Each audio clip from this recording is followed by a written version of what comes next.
versus Miami-Dade County. I may have mispronounced that, but I did my best.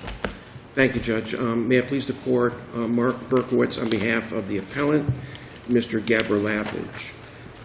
Our position in this case simply is that we should not have been foreclosed from litigating our state law claims under the Florida Civil Rights Act. Mr. Berkowitz, would you like to reserve some time for rebuttal, by the way? 1 minute, Judge. 1 minute, okay. That's fine. Thank you. Both the state and federal claims are separate and distinct for purposes of res judicata, and I think that the state court case law is clear that only the Florida Commission on Human Relations has the specialized expertise to hear discrimination cases. And in fact, the county has its own Equal Opportunity Board, which is specifically empowered to hear discrimination cases. And I think that the critical distinction here is that the county is primarily citing federal cases, which are not applicable in this case. And the distinction, I think, the most important distinction here is under the Supreme Court cases in both Kramer and Elliott, is the inquiry is what was actually exhausted within the administrative proceeding, not what might have been exhausted. Could the issue have been raised in the administrative hearing under the rules that it's based upon? Well, it could have been, and I think that there is maybe a page of the transcript where... It seems to be two indications, but my question is first jurisdictional. Could, in fact, it be raised in that hearing pursuant to the rules it's bound by? Well, our position is that it could not have, because there must be exhaustion under the state statutory scheme. There first must be exhaustion under the Florida Civil Rights Act. And in fact... No, but maybe I'm not making myself clear. In the 24/7 hearing, right. 24-7 hearing, does that hearing officer have the jurisdiction to, in fact, hear this type of claim, a discrimination claim, or do they strictly determine whether or not there were grounds for termination? Our position is that under 2-47, they can only determine whether or not there is cause to promote the efficiency of the county service. All right. And certainly... Does it promote the efficiency of the county of service to terminate somebody who's engaged in discrimination in the workplace council? Well, possibly, but I think the point that we're trying to make here... In these times? Well, these hearing officers, our position is, are just not competent to rule on discrimination cases. What is the record evidence of that? Well, these hearing officers are primarily, this is primarily akin to an arbitration proceeding, an administrative arbitration proceeding, where that is not the type of subject matter jurisdiction that these hearing officers have. If the county has somebody working for it who is engaged in discrimination on the job, what is the county to do if they don't have 22-47? Well, I think that the appropriate course of action would have been to allow Mr. Gaberlavage in this case to exhaust his administrative remedies under his discrimination claim and disparate treatment. Meaning the appropriate remedy would have been for the, as I understand it from your standpoint, is the Miami-Dade County employer should do nothing, and Mr. Gaberlavage should have taken it upon himself to go to the EEOC? Is that what I'm to understand? I mean, he's not the one who would go to the EEOC, in fact, correct? Yes, he wouldn't be the one that would go to the EEOC. He would have to file a charge of discrimination. He's alleging that the county practiced disparate treatment in the fact that female sergeants were treated differently than he was. And if he were, all right, so he would have to be the one, but that's circular. He would have to be dismissed first before he would know, under your theory, that he should go to the EEOC. So how does the county, if it doesn't have 2-47, enter into some procedure to determine whether or not somebody who is engaging in discrimination should be disciplined. Well, I mean, they have their own disciplinary procedures. They don't have to invoke. What is there other than 2-47 that they have? Well, 2-47 is invoked not by the county, but by the employee for a wrongful discharge. That isn't something that the county invokes. That's something that the employee has to affirmatively ask for. And what he's saying is that he was terminated without just cause in violation of that particular ordinance. Well, it says an employee may be suspended for cause. That sounds to me like the county can do it.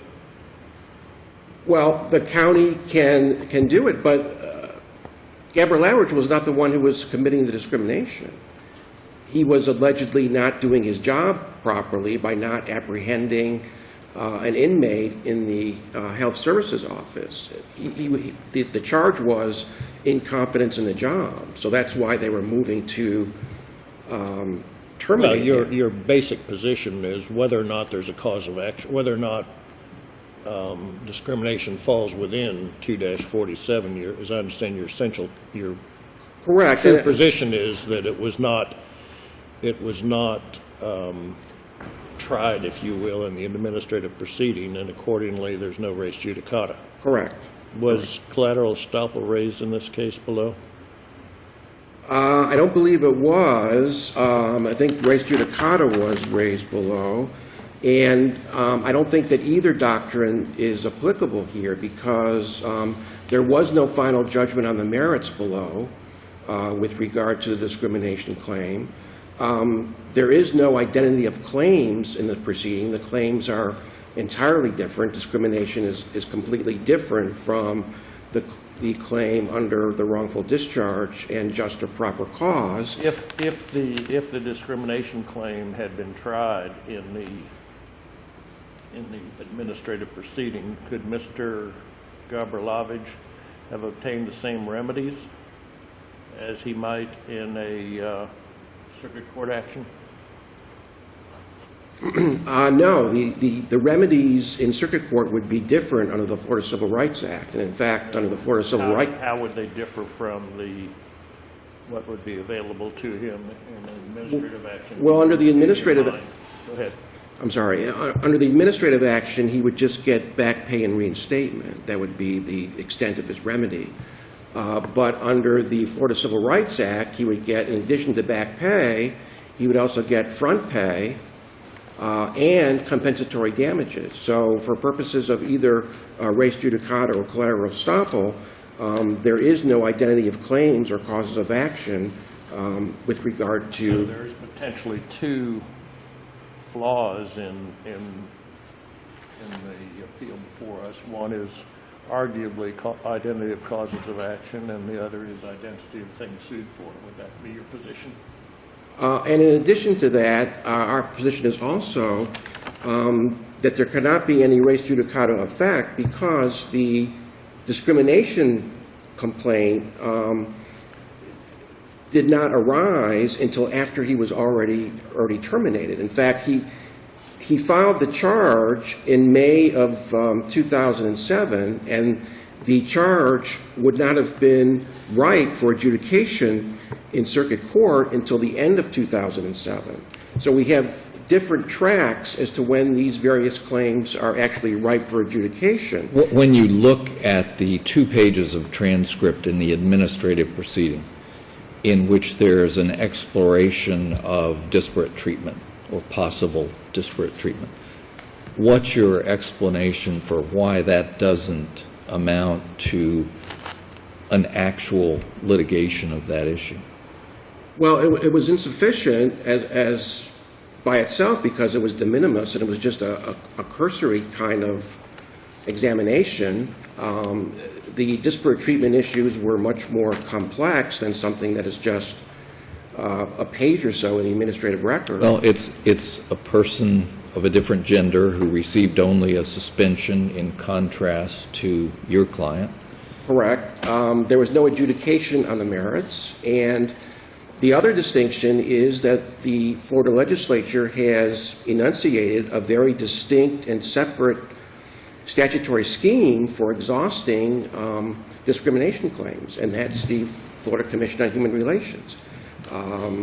The legislator has specifically said that these types of claims cannot and should not be adjudicated outside the purview of the Florida Commission on Human Relations. All right. Thank you, Mr. Thank you. Berkowitz. You will have your rebuttal time.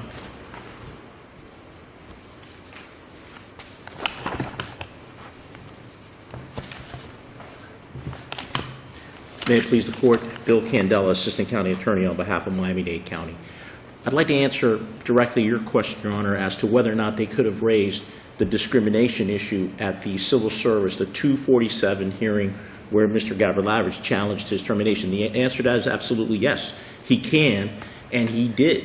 As Your Honor was focusing, your question is that two-page testimony, the question and answer by Mr. Gaberlavage's counsel as to the other employee, a sergeant named Julia Meir, and that's exactly it. Their case below was, their argument was there's a sergeant, she did what they believe is something similar. My understanding of Mr. Gaberlavage's claim is that he, that it was the termination rather than anything else that was the discrimination, that somebody else who would have done the same thing would not have been terminated but would have been suspended. And he cites a couple of females where he says, rightly or whether it's correct or not, that occurred, and he says that that claim did not arise, if you will, until the termination. That seems to me a pretty strong argument. Well, two things, Your Honor. Well, let me just finish. I'm sorry for now I'm interrupting you. I appreciate, but and my thinking here is that you try the case, you go all the way through and determine whether or not Mr. Gaberlavage didn't do the right thing, and then at the end, after it's all over, then the hearing officer, I guess it is, makes a decision on termination, right? That's correct. And I think the argument that he's saying is, I'm not saying that the director who terminated me discriminated against me, and that's what was heard by the hearing officer. I think his argument now is, you have the hearing examiner's recommendation, then it goes to the county manager. The county manager, at that time, George Burgess, affirmed it. And then that was challenged to the appellate division. I think his argument is something like, well, I'm not saying that the department director discriminated against me. The county manager discriminated. The first person who ruled, if you will, on this was the department director. Correct. He's the person who terminated this individual. So he made a termination decision. Right. So that could have been then raised in the hearing officer proceeding, I gather. Absolutely, and he did. So yes. Well, there was some testimony about it, but. And then I think the Even argument that if it was raised, counsel, as you say in your brief, the termination decision was based upon insubordination and incompetence, not discrimination, correct? Correct. And that's true of both the director's letter and also the hearing officer's conclusions. Correct. And for res judicata, you must have an actual decision on the merits in each of the two cases, do you not? Yes, Your Honor. And what happens? We don't have that here. We may have had some testimony, but we don't have two decisions. Assuming that discrimination could have been raised, arguably it could have, in the one proceeding it wasn't raised, and the next proceeding he wants to raise it. And my response to that is, he could have and he did raise discrimination in the hearing below. So the hearing examiner had the opportunity and to grapple with that issue of the disparate treatment. And that's what you have on the case on point in Tuma versus Miami-Dade County and the other cases So if it could have been raised, your argument, the county's argument today is if it could have been raised, if it was or could have been raised, that satisfies the cause of action prong? Yes, Your Honor. I'm saying that he did raise it, And again, by we're virtue of the testimony. right, and he could have And explored that. if he didn't, he could have raised it. Exactly, and that's what the res judicata cases. What about the other prong, the one about, there has to be identity of things sued for, Okay. correct? That's correct. And the identity of the thing sued for is his job, his reinstatement, and his back pay. And so, That's all he could have gotten in the administrative proceeding. yes, Your Honor. And there In are, the circuit court proceeding, he can get more. that's correct. And there are a line of cases. So doesn't this case fall then, or this order fall on the basis of identity of things sued for? Your Honor, there are a line of cases that, from the Third District and other cases from Florida have dealt exactly with this issue, where you don't have the exact same remedy in the two causes of action that you've highlighted. And we agree, you do not have the exact same remedy, because in a FCRA claim, in a discrimination claim, you can get compensatory damages. You can't get that at a civil service hearing. The courts have been absolutely clear on that issue and have said, we don't look to see if the remedies are exact. What we look to see is if it's essentially the same witnesses and the same facts. And those, But the four identities doesn't speak in terms of same witnesses on this point. Identity of things sued for is the way that it's articulated, I think, not identity of witnesses. that's correct. And when they talk about the identity of things sued for, in answering that question, the courts have said, what does that mean? And what it means is, look at what needs to be proved in both cases. And to get to that, what are the underlying issues in both cases? What are the witnesses that are going to be called? Well, that makes the identity of things sued for and cause of action the same. That's correct, Your Honor, but and I've cited in my case. What is your best case here Okay. for the argument that the differences that we have been discussing here do not require reversal in this case on the prong articulated as identity of the things sued for? What is your best case? You said there's some third district cases and some cases around the state. What case do you rely upon?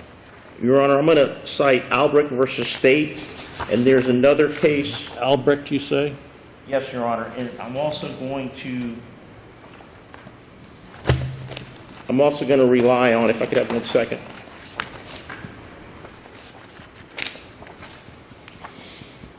That's a federal case. No, that's a state, Florida state case. Albrecht versus state? Yes, Your Honor. In your brief, you cited as 444 Federal Supplement Second. Middle District. I didn't know, it would be nice if we had appellate jurisdiction over the federal judges here. Do you think we do? Your Honor, I cited Albrecht versus State, and that's, okay, that's, if you look at the citation, that's an incorrect citation. That's actually a all right. Southern Second cite, Okay. and I can highlight That's all right. other cases that deal exactly with that issue. We have the ability Okay. to get the correct In site. the brief, you have the site as a Yes. Southern Second site. It's just in the I have a table. question for Yes, Your you, Honor. just on the subject of this specialized agency, the Commission on Civil Rights.